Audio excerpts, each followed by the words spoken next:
দেখেন ফিলিস্তিনের গাজার অবস্থা পুরো ধ্বংস হয়ে গেছে। এই ধ্বংস হতে হতে বিগত অনেকগুলো বছর কেটে গেছে, কিন্তু আল্লাহর কি খেলা দেখেন।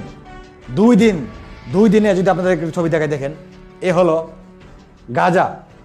হলো গাজা ফিলিস্তিন। এই ফিলিস্তিনের গাজা ধ্বংস করতে 20 বছরেরও বেশি ধরে যুদ্ধ চলছে, কিন্তু আল্লাহ দুদিনে দেখুন, আপনাদের যদি দেখায়, এই যে দেখেন, এ হলো আমেরিকার শহর ক্যালিফোর্নিয়া। যদি আপনাদেরকে দেখায় দেখুন দুটো ছবি একসাথে দেখুন, পার্থক্য আছে? পার্থক্য নেই। আল্লাহ চাইলে শুধু পুরো আমেরিকা ধ্বংস করে দিতে পারে। বিশ্বের ইহুদিরা এটা দেখে এখনো বোঝা উচিত আল্লাহ ছেড়ে দেয় না। মুসলমান কখনোই কাউকে ধ্বংস করার চিন্তা করে না। মুসলমান বিশ্বাস করে উপরে একজন আছে, আল্লাহ